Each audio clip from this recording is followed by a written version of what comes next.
Hi, everyone. Welcome back to Let Me Know If You Need a Podcast, the podcast where we get honest about what support really looks like when life gets hard. I'm Amy. I am a former caregiver, breast cancer survivor, and founder and CEO of Gift Well Soon. And as always, I'm joined by Kristen, my amazing co-host and lifelong sidekick. Today, I'm really excited because we're talking about something really important to me, which is what's called functional gifting. So that is the kind of support that really helps someone when they are going through tough times. There is no one better to explore this topic than today's guest, Liz Benditt. She is the president, founder, and CEO of the Balm Box. Liz has an amazing story. She's also an amazing person. She's a 6-time cancer survivor. Yep, I said 6. So through those years and those experiences, she learned firsthand that while people always want to help, the gifts they send do not always meet the mark. These insights became the company she formed, the Balm Box. We will dive into that, her personal journey, and some of the research that she has behind functional gifting. So let's dive in.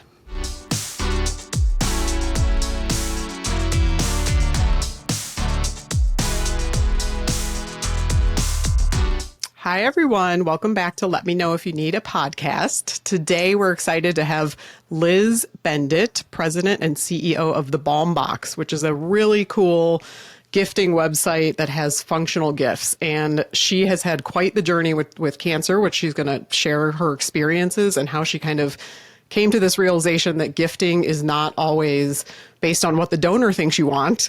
It's really better to figure out what the person going through it thinks you want. So, hi, Liz. Hi. Major badass. Yes. Thanks for joining.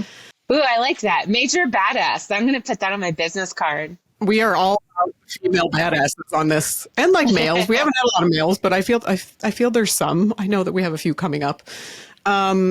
So when you read your bio on the website, we see you're 6-time cancer survivor, which I am a 1-time cancer survivor. And so I can't even imagine the amount of headspace that takes.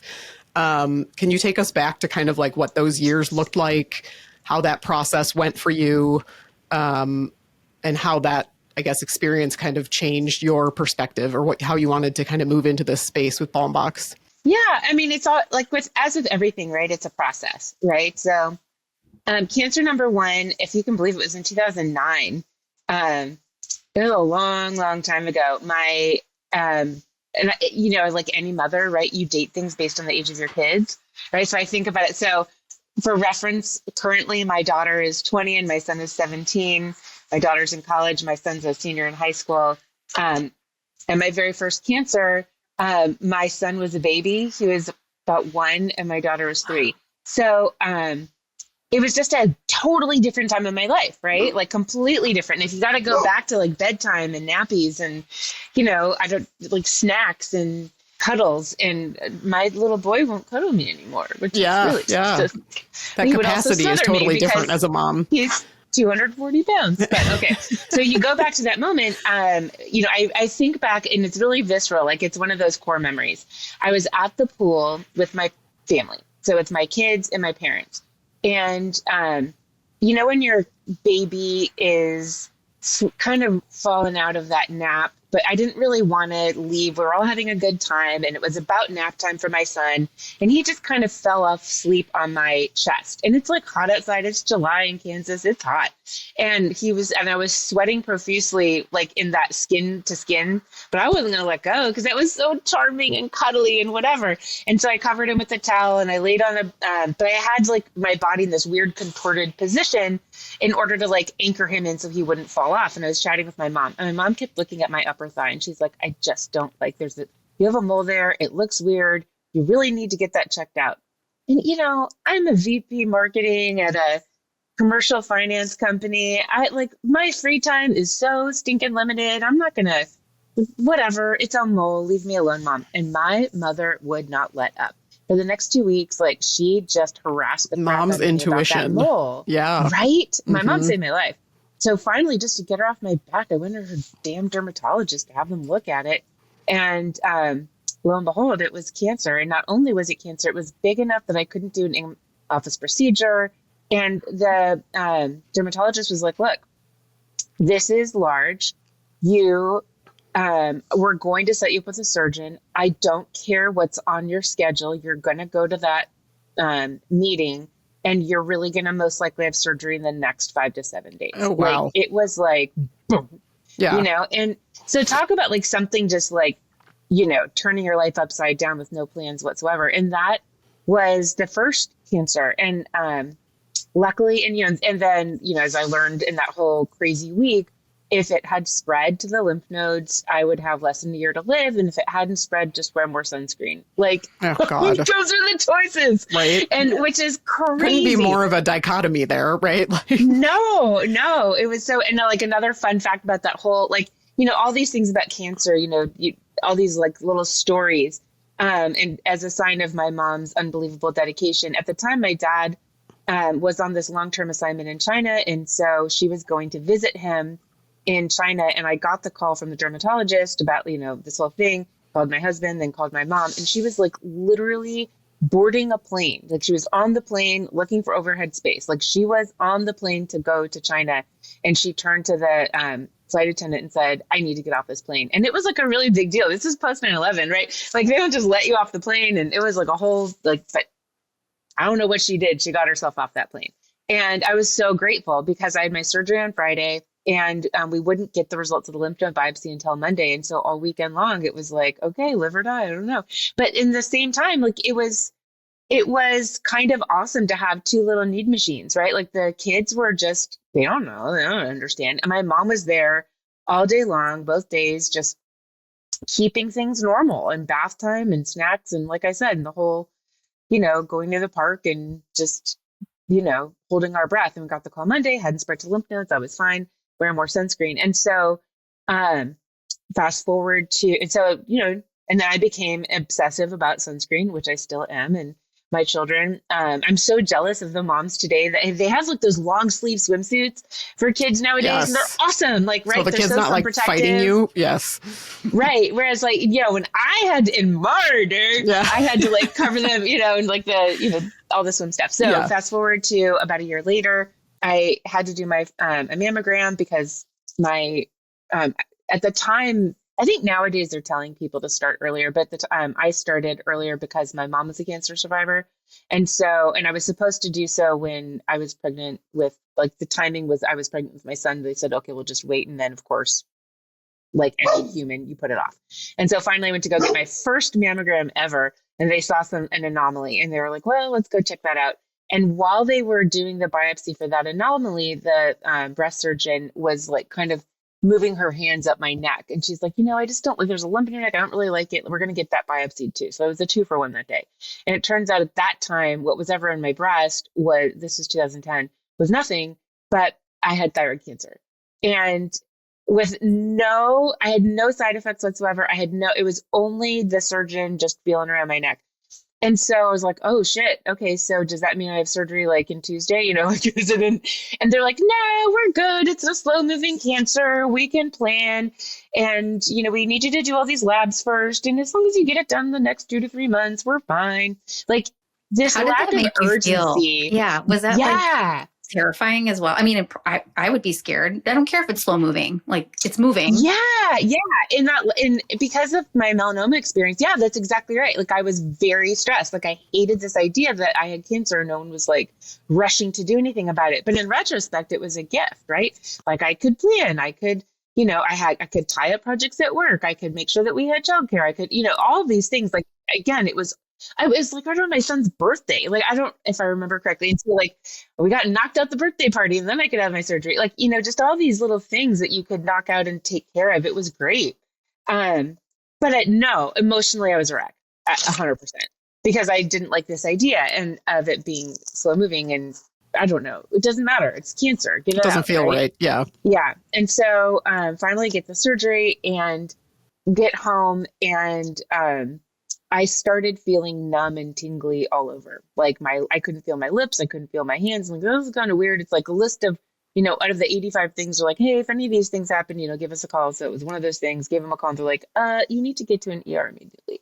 Turns out I was going in early stages of hypocalcemic shock. And so when they removed my thyroid, you know, my parathyroid glands became inactive and non-functional. And the first thing they looked for was in the, I forget what you call it, like when you take something out, like they looked in the goo, whatever, and there were no parathyroid. Oh, the pathology. Yeah, like there's no parathyroid gland in the pathology. And so it was just like my the shock of the surgery. Glands. Yeah. I say they were breathed on wrong, but shock of surgery sounds way more professional. Yeah. I got you. I'll fill in for you. For the clinical reference. Excellent. And so, so I don't have functional parathyroid glands. And so it is a very, very rare thing. It happens to, I think, about 2% of patients. So long story short, I was in the hospital for about 2 weeks while they were trying to figure out how to get me IV calcium or how to get my calcium processing in my bloodstream so I wouldn't keep going into hypocalcemic shock. Yeah. Which I was doing on the regular, which was crazy. And so it was like this, big combination of drugs that would help me retain vitamin D and calcium such that then, and like monster doses of, oral vitamin C and calcium to get me to retain it such that then I wouldn't lose it. And then they had to, keep, it was terrible. Well, yeah. And I think the listeners, you hear vitamin D and calcium and you think like, oh, bone health. But like, this is like, calcium is like every process, including your heartbeat, your brain functioning, your nerve functioning. So like, it's not something that can be not dealt with.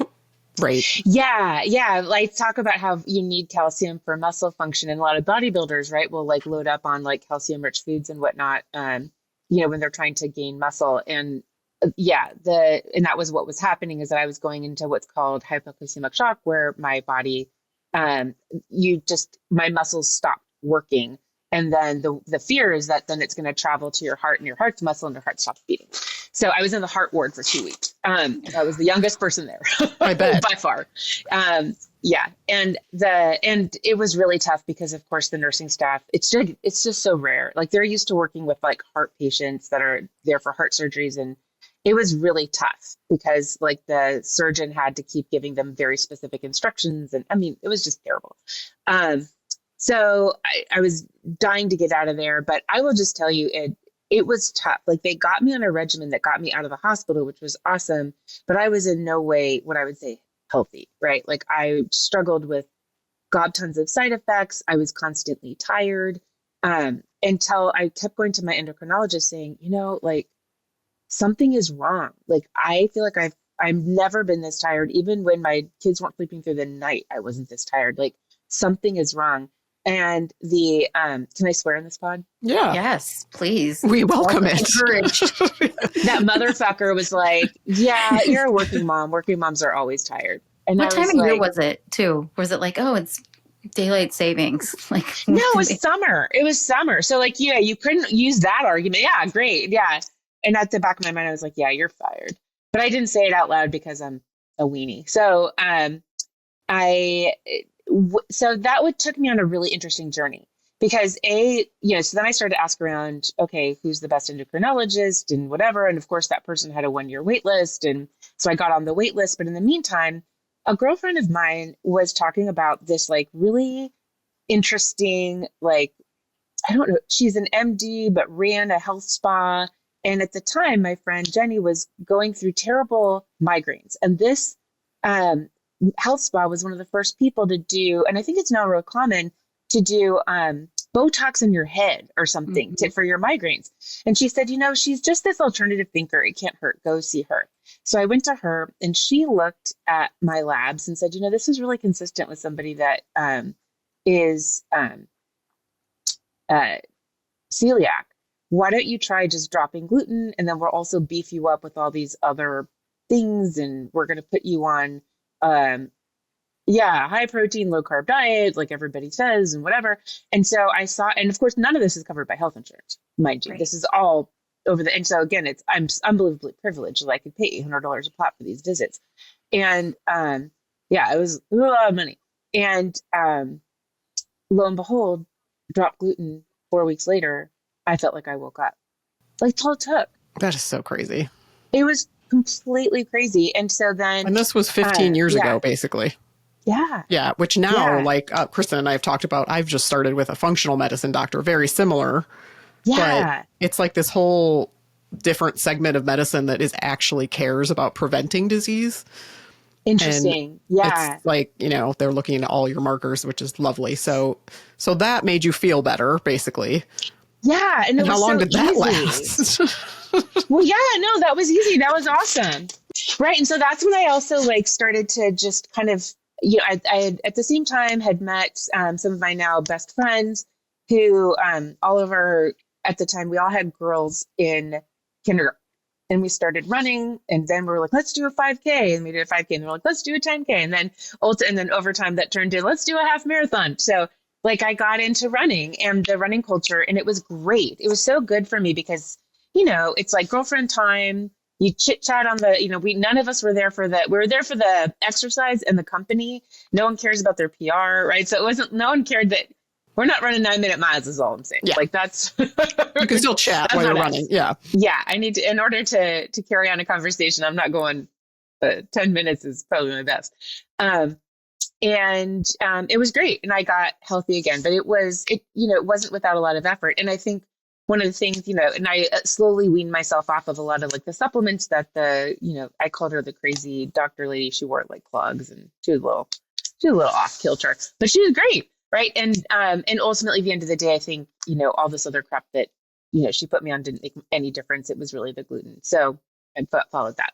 And then eventually I did get into the new endocrinologist. I talked to him about the celiac element. He said, you know, hypoparathyroidism is so not well studied. I have very few patients. You're the healthiest patient I have. Whatever you're doing, keep doing it. So he was really open. He's like, look, there's no medical study that says that there's some correlation between, you know, eliminating gluten and treating hypoparathyroidism, but hard to have a study when it's not super common too. Yeah. Yeah. So that was really, I really liked his approach, right? Yeah. Which was, if it ain't broke, don't fix it, you know, which I just liked him a lot, which is the reason that he was so hard to get into, is that he was, you know, really more fabulous. honest and open. Yes. Well, and also looking at, I think, this really great combination of not just meds and also not just looking at my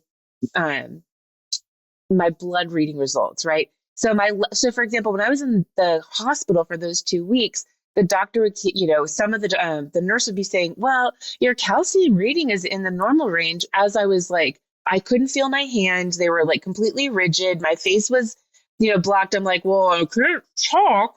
So like I'm like, I'm obviously going into hypocalcemic shock. Give me the freaking shot of calcium now, bitch. Like and so whereas Dr. Hamburg was the one that was saying, well, clearly your body needs to be on the higher range and that's what's normal for you. And so, and just like listening to the person in addition to looking at the labs. And I think that was such a big learning, right? So you go back through, you know, you talk about the 6 different cancers, and that was one of the major learnings, right? Is this whole idea that like, oh, you know, it's that medicine is as much art as science, and that you have to work with doctors that align with my beliefs, my priorities, my values, right? And that was a big learning for me, right? That all doctors aren't the same. Yeah, that's been a big learning in the medical field. Like, oh, really? And even just like recently, there was the announcement that, you know, this whole hormone that, you know, it just came out about like hormone therapy is probably not as contraindicated as we thought for breast cancer patients. Right. And then really? part of that narrative was like, that. yeah, it was like literally yesterday. I saw a bunch of stuff on it, but the news, yeah. Part of that narrative, tamoxifen, that would be awesome. Yeah, right. Oh, I know. About it. But part of that narrative was like saying for so long, women have been coming and being like, listen, menopause is killing me. Like I need help with menopause. And the doctors being like, that's just normal aging. That's just how it is. And so now this like hopefully will open the door for people to say, like, I truly have symptoms and my life is miserable. Could you please give me something, you know? So right. It's very similar to that we can actually hopefully listen to patients and get some, you know, better feedback and better treatment options.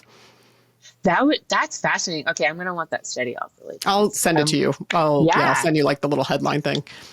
Awesome. Yeah. Cause I have an oncology appointment in like 2 weeks and I would like to talk to her about Yeah. How about that? That Yeah. would be amazing. Yeah. So, anyway, so that was 2010. And I moved on with my life, right? Other than, obsessing over sunscreen and making my kids wear hats, like that was kind of, I got better. I got into running. I got healthy. I moved on. But at that point, because of my melanoma, I was besties with my with my dermatologist. You get naked with them twice. At that point, 4 times a year, they were looking at, this is just charming. And if anyone that's ever done the full body scan, it's fine. It's you move on with your life. It's not awesome. Disassociate, whatever. You can, if I can do it, you can do it. So went in and that was so one of those scans. There was a nudge on my nose. She didn't like the look of it. It turned out that it was basal cell, which is not urgent, which was great. And so at this point now, I've 4 years past my thyroid cancer, and so at that point I was thinking, okay, I can take time is good, right? Like planning time is good. I had that reflective time. I could move on. I wasn't so panicked. And so the first, she said, she referred me to a plastic surgeon because, again, it was a really big nudge. And the first plastic surgeon from her practice said, okay, well, we're going to, because, people on the internet can't hear, I have very freckled skin. I'm very fair skinned. So in a lot of cases, what they can do for some women is they can take out that skin and then replace it with a section of your neck skin. But on me, you wouldn't be able to do that because it would just look like it wouldn't match. My skin tone doesn't match. And so in order to take out the nudge and then also get it covered, they had to rearrange some of the skin on my face. And so what this doctor wanted to do was cut from the inside of my laugh line all the way down to my chin and create this giant C-shaped scar. And that would then, give him enough skin to cover the element. And I was like, well, that sucks. Like, so I'm going to be like scarred the rest of my life. He's like, yeah, when do you want to book your surgery? And I'm like, well, I don't know. Let me just think about that. Yeah. And so, and one of my neighbors was an ENT. So I asked her for referrals. She referred me to the plastic surgeon in my area that is quote unquote best with faces. Went to Dr. Coranda. Dr. Coranda is like, well, no, how about we just cut in the shadow of your nose? And then he had this bonkers surgery where it's 2 parts. So in part 1, they do the cut and they stretch out the skin. And then you walk around with like a patch on your nose for, I don't remember. It was over a week. And then you go back and have a surgery where they close it up. And then that stretch was enough give to close it. And so way more miserable of a surgery and surgical experience, but I wouldn't have a scar the rest of my life. Like I was like, sign me up, right? Like I'll totally, I'll endure 10 days of misery with this weird sewn on patch. Of your life though? Like that sounds really painful. It actually wasn't super painful. The worst part was the first surgery, which I was awake for, which I do not recommend. Oh, like a Mohs or something. They do like the testing while you're awake. No, I was awake for the whole thing. And God. So think about like how you stick your hands in a Thanksgiving turkey to like loosen up the skin. That's what they were doing to my face while I was awake. I just cannot begin to tell you. It didn't hurt because obviously I was all numbed up. Yeah. But like, you can like feel the pulling and the stretching and like, oh God. It was, And like, I think that I went into some form of minor shock because they kept putting more hot blankets on me or something. And I was shaking. I'm like nervous. And yeah. Ugh. And so for the second surgery, I was like, can I just lose me asleep? And they're like, you got it. Like, I will take it. So yeah, that sucked. That was not a good surgery, but it wasn't terribly painful. I mean, it was awkward and weird. I couldn't have a shower. I couldn't, and like this weird, like, I have a picture of this horrible bandage that was like with the black, I don't know, stitches. Huge. Yes. I looked like Frankenstein for a week, but it was fine. Like I knew that I did it because I knew that I was saving myself from a giant facial scar and that was totally worth it. So I don't know, like it sucked, but I was also on board. Right. Yeah, it was important to you. And it also taught me you advocate for yourself. Like I was really grateful. I didn't just book that surgery because it would have been a lot easier to stay in the same practice, and leaving the practice was a bigger deal. So, so that was 2015. Fast forward to 2017, and now I, get regular mammograms, and one of the mammograms didn't like what it saw, and then that biopsy turned out that it was stage 0 ductal carcinoma in situ. But of course, when you hear that you have breast cancer, it doesn't matter if it's stage 0, you're just like, breast cancer, right? And so looked at a lot of different options. But again, this time again, you've learned, right? So making sure that I want a mastectomy, if I could have a lumpectomy, was that going to be enough? And really kind of ultimately just made the decision to just have a lumpectomy and suck it up and do the radiation. And luckily I did not need chemo, hadn't spread to the lymph nodes, because again, when it's ductal, I guess it can't or whatever. I was super arrogant because I was in the waiting room at the radiation oncologist, and it was me and a bunch of old ladies. And here I was, just ran a half marathon, was in the middle, I was going to do a 10K in a couple of weeks. I just, I wasn't them. Yeah. I was young and healthy. Yes. And this is my 4th cancer. I know what I'm getting into. I was, again, super arrogant. And the radiation oncologist, totally, she's awesome. And she was like, that's right, sister. This is gonna be no big deal. Schedule your appointments for first thing in the morning. We'll knock them out. Move on with your life. It'll be great. So the only change to my schedule that I planned on was that I would not drive my kids to school. My husband took that over, and I would have every appointment 7:45 and be done. And after 2 weeks, I started to fall apart. I ran a 10K, which was very stupid. And all of that rubbing and movement created friction on an already burned boob. And then in another week, the skin didn't just turn purple. It didn't turn red, it turned purple, and then chunks started falling off. And so then it was this just what was supposed to be 6 weeks took 8, because they had to keep stopping and letting my skin heal. And I was allergic to, I have a mild allergy to lidocaine. And so they couldn't give me lidocaine patches. And so all they could give me was Aquaphor, which just wasn't getting it done. So that took me down this path where I was on the page 72, right, of your Google search. And I was reading these medical journal articles about burn victims and pain in burn victims. And those studies that I have no business reading, because I don't know I could understand 30%, right? But enough that I got the gist of that there was some interesting research on the use of calendula oil in helping take the sting out of the burn in burn victims. And so then I went down the next path of finding the lotion I could find with the highest concentration of calendula oil. So I did that. I bought this lotion. It was super expensive, as usual, super privileged that I could do this. I was I think it was $75 for this little 2-ounce jar. And it made a huge difference. All the radiation nurses were like, what are you using? Let's take a picture of that. We need to, it was absolutely incredible. It made a huge, huge difference. This is things that you did for yourself, though. Yeah. Why are you the person reading 75 pages down Google? The person giving the radiation should be let's see what we can do. Because they're so used to I know. It's whatever so used is... to lidocaine patches. And if we can't, and again, it's very rare to not be able to use them. But that just takes the lotion didn't just take the sting out of the burns. It helped heal my skin. It was really incredible and so much better than just pain management. Right.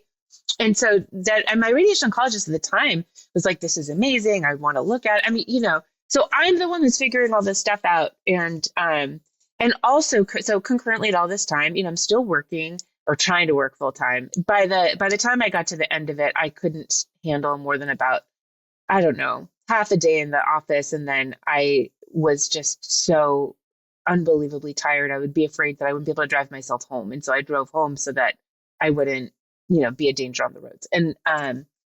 And I was, again, so many things that I was privileged about. I was an executive at the time at a commercial truck company, manufacturing company, and they were amazing. They were just absolutely amazing. Whatever I needed to do to get through it, knowing I was you can burn, I thought I was going to burn out all the rest of my vacation. They're don't even think about it. They were incredible. It makes a huge difference how people recognize what you're going through. Yeah.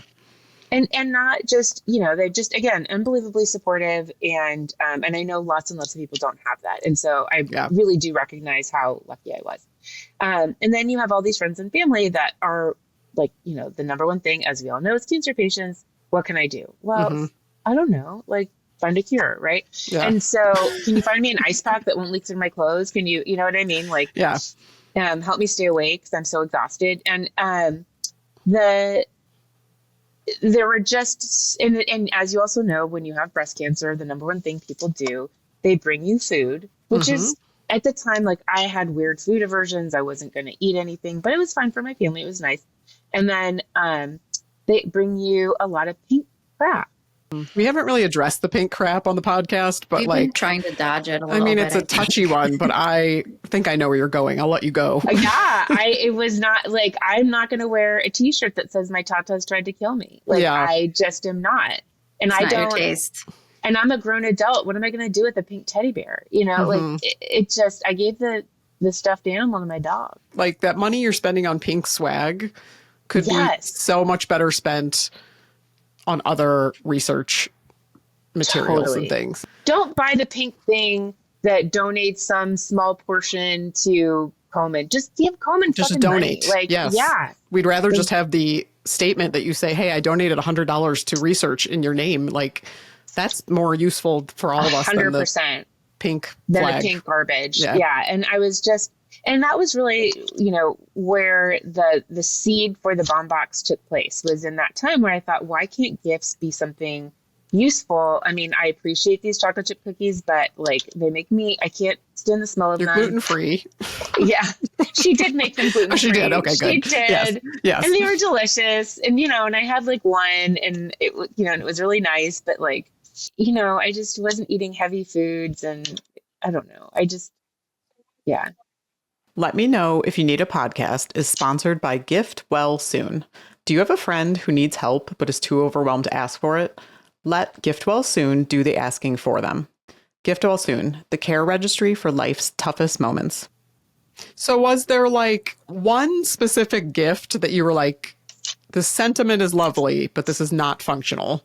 That t-shirt made me mad. Okay. Yeah. That my tatas tried to kill me t-shirt. Yeah. I remember it viscerally. Okay. And again, well-meaning, right? Yeah. It was a friend's way of saying you're a badass. And so it's so hard to fault anyone for that. Like it was so well-meaning, but it was so off the mark for what I would find useful and helpful. And I don't know. And there's just, so I kept thinking, who's going to wear this stuff? Like, I guess there's some people that do, but I don't want to walk around announcing my breast cancer status or breast cancer survivor status. Like, that's just not, I don't know. Like, I don't want that marker on me. Yeah. How long from the point where you were like kind of thinking of like, oh, this, like I could do something about this, till you actually like got to the, like, I'm going to form the Balm Box.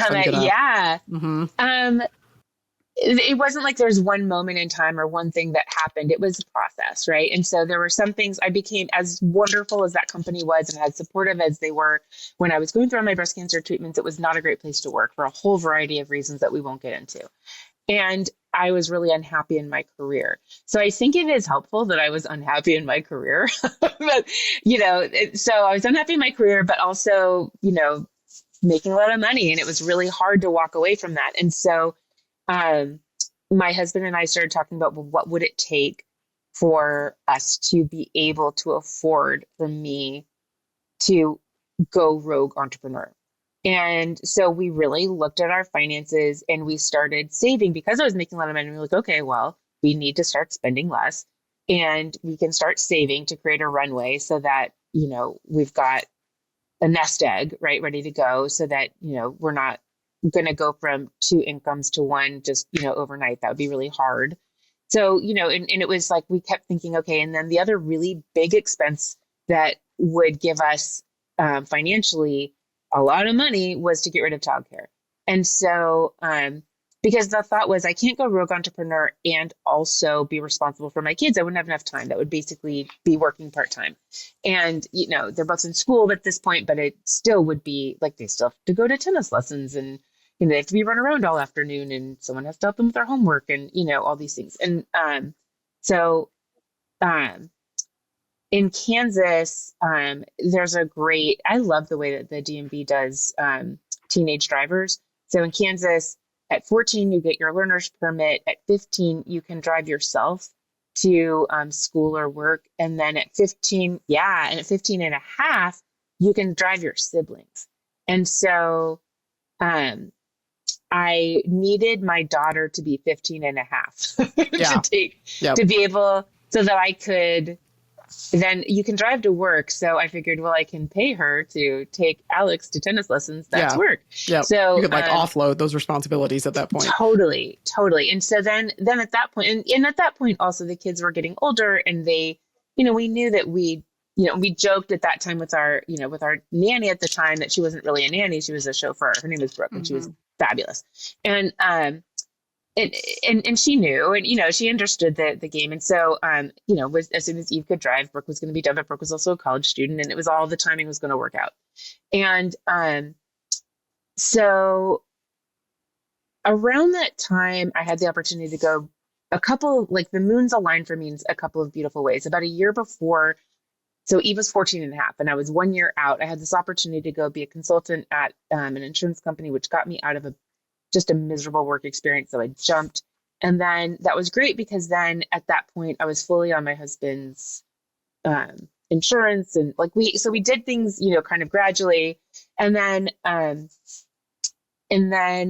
also at that same time, out of the blue, this dropped in my lap. I had this opportunity to teach part-time at University of Kansas School of Business as an adjunct. And it was completely crazy. It was over the January of 2020. So just before COVID, no one knows COVID's coming. This is the time when cruise ships are getting stuck with it just as a cruise ship thing. So who knows if you remember. And so in that moment, the gentleman who had taught a particular class at University of Kansas School of Business died over the holidays, and the department had needed to find someone to take his class with 10 days notice. ASAP, And so he reached out to the person that taught a comparable class at UMKC saying, hey, could you do this? And unfortunately the classes conflicted, so he couldn't do both.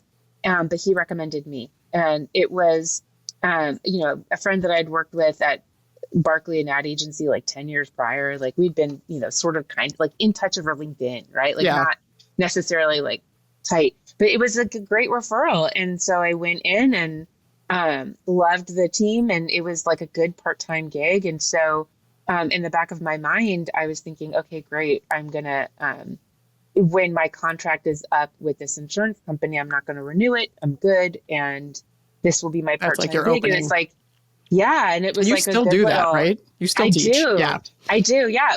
I joked it was a good side hustle, right? As I was getting my business off the ground. But COVID hit and they paid out my contract and I didn't even have to work at the insurance company because... Oh, it's a dream.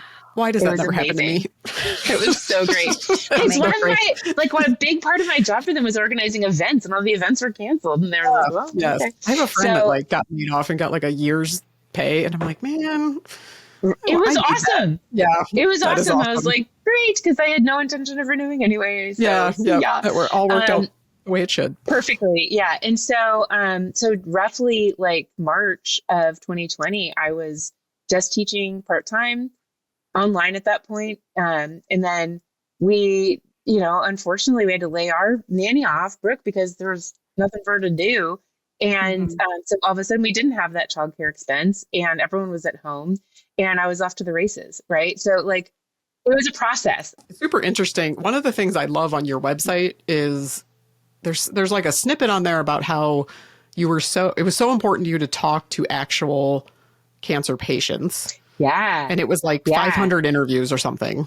Yeah. So and that was this around crazy. That time? Yeah. So right at the stay-at-home order. So if you've got to go back in your brain to the first month of stay-at-home when it was kind of a novelty and everyone was super online and we were all doing it to support, the stop the health spread and safety and And so that was when I thought, and I was at that point, I think at that point I'd already been laid off or there wasn't much to do, whatever it was. I had time. is the answer. And so because I had all this free time, all of a sudden I kept thinking, okay, I've got this idea for this business and we're going to get it off the ground. Let's write a survey and let's get some data. And because I'm a number junkie, I love data. And so as evidenced by my attempt to read about, calendula oil and its use in medical treatment. And so I wrote this survey, and the survey went down two paths. If you'd previously had cancer, it asked about kind of your experience with treatments, and then what are some things you wanted and needed. Here's a list of like 50 items. Rate them on a scale of 1 to 3. 1 being, no, this sucks. 3 being, yes, please, I want this. And then if you hadn't had cancer, it went down a different path. And it's like, okay, have you ever bought a gift for a cancer patient in the past 18 months? And if so, what'd you buy? What'd you spend? And I sent it to everyone who had ever emailed me ever. So like, I don't know, Old Navy and Hen House all got, Yeah. they got a request to answer my service. I don't think they did, and then they might have, I don't know. I didn't look at each individual. And then I posted it to all my socials and I asked people to share it, and all of my friends and family were amazing and they shared it. And it went viral and collected those over 500 responses. Oh, wow. Which That's was awesome. amazing. Yeah. And then the end of the survey, it was just, hey, I'm starting this, we're considering this business, any thoughts and ideas? And like, people wrote paragraphs. Like, it was incredible. So the survey was amazing. And it really validated my experience, which was when you ask cancer patients things that they want and need, the top performing items that got 3s across the board, were all functional. Lip balm, lotion, fleece blankets, ice packs, right? Like things that they want, things that got 1s, the things that nobody wants this crap. Kicking cancer tote bags, kicking cancer coffee mugs, worry stones, inspirational poetry. And so when you look at the broader results, you could see a pattern of functional, useful items getting such higher total, like, I gave everything a score, and like, a 2.72, right, is really high, right? And then 1.4 or 0.75 is really low. And then there's stuff in the middle that it's kind of a little bit of the, some people want it, some don't. Like journals are kind of in that middle part. Like, it's tough. I consider a journal homework, but someone else might find it useful, right? So it's a tricky one. Candles, right there in the middle. Some people find them soothing and great. Some people are like, no, this scent really would have bothered me. Like, so there's stuff that was sort of like, sort of iffy, but the stuff that was like consistently over 2, which over 2.5, honestly, was like our litmus, were all these functional, useful things. And it was really, really clear that was the filter by which to build care packages, right? Like, that was what I wanted to do. So smart. And so that was the idea. And so I built out, and actually the funny part is I had it in my head. Oh, I'm sorry. And then when you ask, adults, what percentage of them do you think has bought a gift for a cancer patient in the past 18 months? Past 18 months. I would say it's got to be high. It's got to be like above 60%.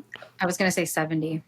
Yeah. Okay. Most people say, 20%. So you guys are smart. Well, yeah, it was, and now, like we're living in it, though. This was I think we're living in it. And also it's becoming so common now. Yeah. The culture of it in 2025 versus 2020. Yeah, they're more open about their diagnoses too. It's not a secret, right? Yeah. It's not this like shameful secret. My mom jokes about how in her day, she jokes about how when people had cancer, they would say cancer. Like they would whisper cancer. And now that is not the stigma that it was before. It's kind of like mental health too, right? So, I mean, it's all those things are all really positive. And so anyway, yes, it was 77% had bought a gift for a cancer patient. Yeah. And what did they buy? Food, flowers, and trinkets. And so it was really, there's this huge disconnect, right, between what people want to need and what they're getting. And I thought, okay, that's the basis for a business. And that took me down a path of writing a business plan. I borrowed a little money from my dad, and I was off to the races, and I ran the whole thing out of my guest room for a year. And then the business started to grow, and then I took over the garage, and then the business was growing, and I was contemplating taking over the basement until my husband was like, seriously, time to get out. Yes, I love you. Get out. Right. Yeah. Like that was basically the conversation. I'm like, yeah, okay, fair. Yeah. So, we moved into a commercial space in early 24, and here we are. That's so cool. Love this. So, yeah. And then in that time, I also have had 2 more cancers, which is bonkers. Oh, so like right before we moved. Right. Yeah. Right before we moved. The lead there. Yeah. Yeah. Well, so in 2020, at the end of 2022, I was diagnosed with a more aggressive invasive cancer on my right breast, invasive ductal carcinoma. And so that one I tried desperately to get someone to say I could get a lumpectomy, and no one did. But I tried. So I was at peace with the fact that like 3 different surgeons were like, sorry, girlfriend, you know, that boob's a goner. And so I had a mastectomy, but I did a single. And then I did what's called a deep flap reconstruction, which is the most badass of badass surgeries. Yeah. My mom had that one. Yep. It's so great. They take your belly and turn it into a boob. Yeah, that's crazy. It's an insane surgery. It's not, you know, my one boob, I think, was an 8-hour surgery. I think when it's 2, it's like 10. Yeah. So, I had a friend that did both. And you're kind of like curled up for like weeks, right? Because you're kind of I remember she had to like sit in this special little like cocoon, and very difficult surgery to recover from.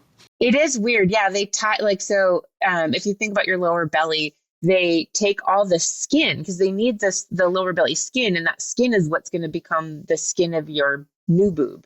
And then as well as the fat, which I'm not sad to lose. And then when they tie it all up, it's really tight. And over time, the skin will loosen. But yeah, you're hunched over like a hunchback. And it takes about a month for the body to like be able to sit up straight.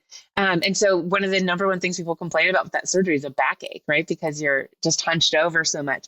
And there's 8 billion drains. And my mom, who's awesome as usual, you know, I was dying for an actual shower, and I had 8 gazillion drains coming out of me, including this like ginormous thing around my belly. And so I got into the shower on the shower chair, but like I couldn't lift my arm very well. And my mom, and I have a very big open shower situation. So my mom just got naked in the shower with me and washed my hair. Oh, but that's what you needed. Yeah. Oh. Yeah.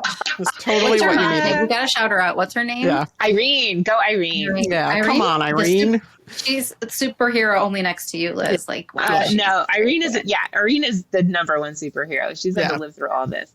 So, Irene and I got naked in the shower together, which we were laughing hysterically. I mean, it was very weird. Don't get me wrong, but you know, what are you going to do? So, and it was a great experience because I learned to better delegate my business. I learned, you know, which of my, you know, little part-time staffers were rock stars and which ones weren't. And, you know, we kept it going and, moved, you know, I got better and, moved on. And then I was really, really convinced I wanted to do another half marathon, just wanted my body back. Right. Like after feeling like, you know, a test subject for a year, I just wanted it to be mine again, if that makes sense. Yeah. And so I started training for another half marathon, and then cancer decided to be an asshole again. And I had another melanoma, but this time in my calf.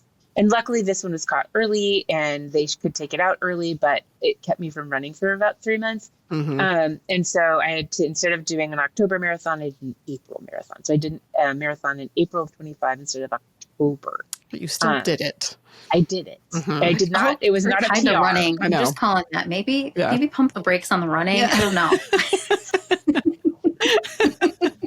It's like, I was running and then I found this. Yeah. I love, Liz, 2 things. Like your whole story, you're always like, well, I'm very grateful that this happened. Like, no matter what happened, I feel like you're always like, well, and that worked out well because I had time to like delegate my business, or, you know, there's always like, I feel like you're finding this silver lining in every experience. There's no good without the bad, right? Yeah.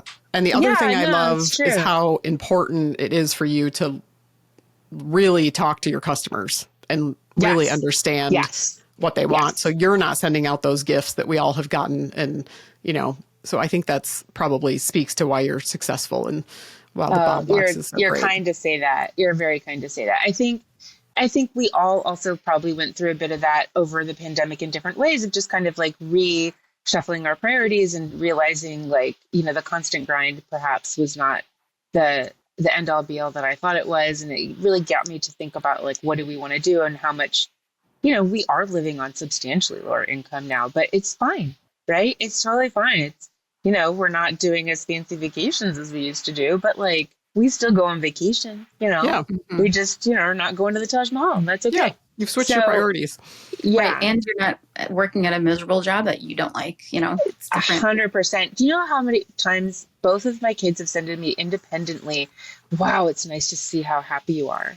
Like, Oh, what a gut punch that they were noticing how unhappy I was and that's a difference. So yeah, a lot of that, right? So yes, I think a lot of the reason that I can look back on all these things with that temperament now is because I've had 5 years of also working for myself and feeling independent. And there's certainly a huge amount of pride, right, in what we've built and grown. That is another big factor for sure. yeah.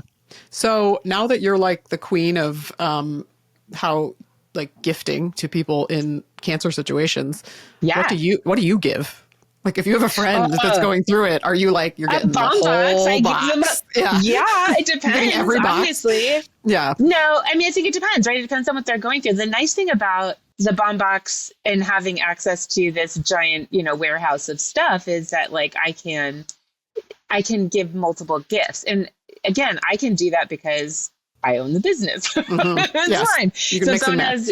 Yeah, well, or no, even beyond, not even that, but just like, okay, well, you're going to have your mastectomy, so I'm going to give you the mastectomy box now. And then if you go through radiation, I've got the radiation box. If you're going through chemo, I've got the chemo box. Yeah. And then, you're out of the nodule oil. Great, I'll bring you some more, right? So it's all of those things that like, I can do things for every particular moment. Yep. Because I have access to it and I can give it the wholesale. I mean, that's very expensive for others. And so, that's why we have all the different boxes and sizes and all that good stuff.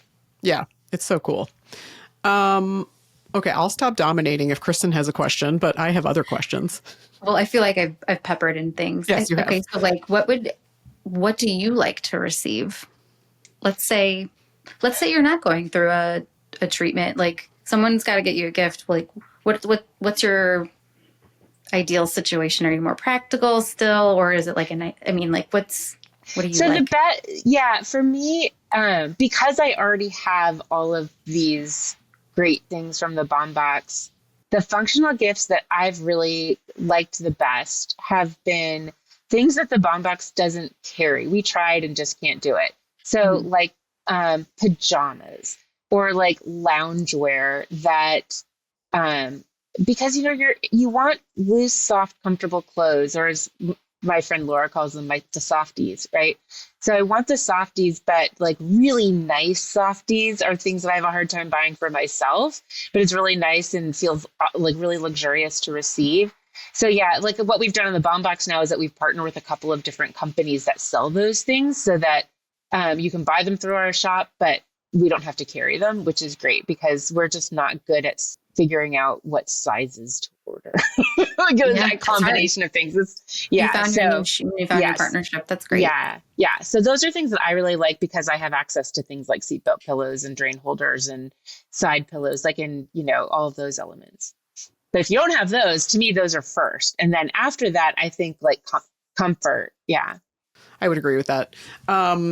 So what are you hoping for next with the Balm Box, and where do you think World things are going? Obviously. Yeah, good. Yeah. That's exactly what I was hoping you'd say. Yes.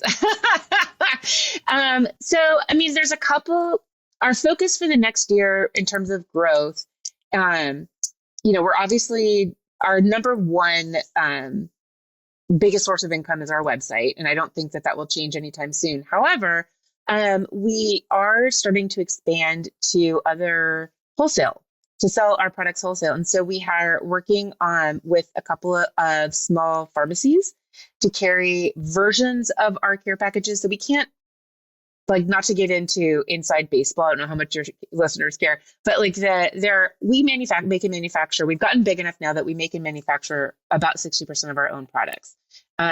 Some of those are produced here domestically and some are produced overseas, which has been a joy and a pleasure to figure out during all of this tariff bonkersness. But I am holding my breath on that case that just went through the Supreme Court and how much money we might get back. But we'll see. not holding my breath on getting any of it back. But wouldn't that be great if I did? Be a nice little Christmas treat. Yeah, right. Yeah. That's a trip to Jamaica. Okay. So anyway, so we make and manufacture our own products. And so those products are the ones that we can mix and match into smaller care packages, but we don't make and manufacture topicals. So things like lip balm, lotion, essential oils are things that we can't sell wholesale because we already buy them wholesale, if that makes sense. So, which is actually great because then our premium gift boxes are on the balmbox.com, and then our less premium, like our more accessible, lower priced versions of our care packages are on like Amazon Marketplace and on Walmart Marketplace and on Etsy, and now hopefully into a couple of retailers. And so our goal in 26 is to get to get more learning as to whether or not that's a good business line to go into. It's certainly, I'm sure everyone can understand, a wholesale business is lower margin than direct to consumer, but there are other benefits. So it'll be really interesting to see how that business performs. So assuming that business performs well, that's a huge opportunity. We already do have a small partnership with CVS. And so if we have a strong selling story in these other small independent pharmacies, that could give us a really good selling story to go into CVS, but that would be not 2026. Yeah, that's okay. That's so what's exciting. That's what's on the horizon. Yeah, that's what's happening. And then of course there's the other idea where we have had a couple of different things that we're working on are boxes that are specific to like particular cancer. So right now we just have the breast cancer box, and then some folks at the American Liver Association reached out to us, and we have a liver cancer box. And now we're talking to some folks about a lung cancer box. And so it's like working with nonprofits that have those specialties so they could tell us, okay, well, here's what would go in. Like, I don't know enough about lung cancer. Like, we need to do research to understand that. But if we have partners that already understand that particular ailment, I would love to do those like really specific boxes. And those are really, I think those kind of partnerships are, have a lot of legs and value. So those are the things that are growing. And then, my long-term, like, the 5-year plan is to think about beyond cancer, because it's not just cancer patients that want functional gifts. I mean, there's plenty. And I think about 2 different paths. Like one would be, heart surgery or, hip replacement, or like things that are just have you're laid up longer and things that you need. Again, I don't know what those items are, but I bet there's a fair amount of overlap with what we're currently carrying. And then so that expansion would be not as hard as it could be. And then I also think about things like bereavement and divorce and like basically any get well soon gifting opportunity. And I really just am laser focused on functional gifts. Well, I think that's where the research is. Yeah. Only other times in our life, I was thinking about this, that you get functional gifts is when you get to choose them, right? When you're having a baby and wedding, totally, that registry. So like, I love what you guys are doing. Yeah. So, we should keep, we've been talking to some people in the grieving space. Kristen has a lot of contacts in some of the large research organizations around grief and stuff. So oh my gosh, we definitely need to talk because that's stay in touch with us because we've been looking at that because it's really it's an area where people, it's flowers. Right. And that's it. And what do you get someone that's going to be useful and meaningful to them that is not like the only things that I've seen that have any kind of like usefulness would be like, a planner or a journal. Well, yeah. And there's like a few companies I've seen that are like end of life planning, gifting, like financial support for end of life planning, that type of stuff is very interesting. Yeah. So, but it really goes back to that same conversation that I feel like even the donors are starting to feel like, should I even send more flowers? Like, should I even bring, like, I think the people donating to people undergoing grief or other cancers or heart disease, I think now are even questioning, like, is this as useful as I think it's going to be, And so I think they're really looking for that validation to say, like, what is something I can get more useful? So, I know. And I don't know what those items are, but I do think that there's a lot of value in, I think that's the other thing that I have, the feedback that we've gotten, not just from the cancer patients themselves, but from the caregivers, because there's nothing worse than feeling so helpless, right? And so I think the other element that I love about our business model is it's all about empowerment, right? It's that we're giving cancer patients this feeling of, oh, okay, yes, radiation sucks and I feel terrible, but this botanical burn balm that has calendula oil in it actually makes me feel better. I can help myself. I don't need to take 17 Vicodin, right? And so, and again, I'm not sitting here trying to, there's no shade. I had plenty of Vicodin too, but when you're trying to make yourself feel better, trying to wean off of those opioids, trying to, kind of move on with your life and be clear-headed, you don't get extra points for suffering, right? Like when you say, we talk a lot about empowerment on the podcast for one, but also in just building Gift Well Soon that, I think for a long time it was nobody advocated for the patient. Right.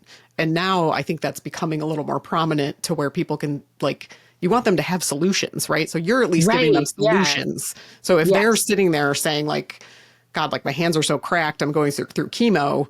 Well, here's a nice solution where they don't have to go do all the 75 pages of reading to say, here, this is something we know works. And even if you want to go to Amazon and curate a gift box, then it's just going to be a box of stuff, right? As opposed to a something that feels gifty. Yeah, and so I think is that's backed the by other research. Yeah. Yes, and that's the other element that I really like is that, yes, we're putting cuticle oil and ginger mints and a tumbler and a blanket, a bunch of what feels like disparate, weird things, but you put them all together and you put them in a beautiful box with, little raffia and a pretty note, and it feels like a gift and everything in there is also useful. So it's that combination 1-2 factor of not just a box of random stuff, right?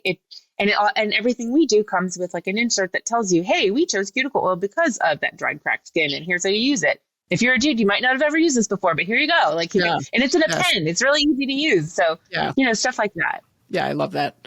Okay, so we have an end of segment question that we ask everyone, which is, what is your go-to comfort food these days? If you're you had a terrible day or it's chilly or something, what are you cooking? Or what's someone cooking for you?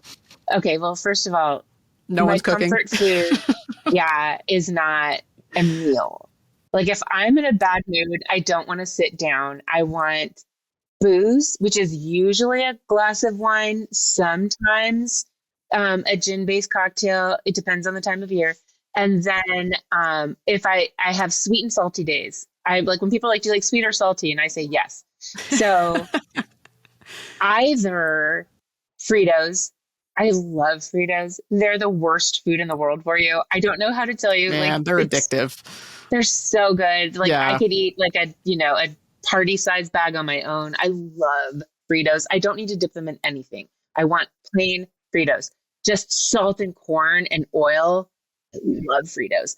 And again, I'm sitting here. I'm the one that I eat organic and I'm super healthy and whatever. But my bad day, give me some Fritos or some kind of chocolate. And my go-to chocolate right now, you got to go to Trader Joe's. They have this chocolate bar that is chocolate and cornflakes. And it sounds so bizarre, but it's got that sweet, salty crunch in there. Cause I'm not a big nut person. So I love those. And I could just eat the whole bar and it would make me sick because it's big, but I would enjoy getting sick. Yeah. But that's and so you're those snacking on the couch, hiding out. Yes. Yeah. Yes. And Love is Blind or some other kind of mindless, terrible Netflix. Love is Blind. That one sucks you right in. All right. Well, you're awesome, Liz. We can't wait to stay in touch and hear more and see what's next for the Balm Box. So we will definitely be keeping up with you and keeping posted on where things are going. Thank you so much for joining us.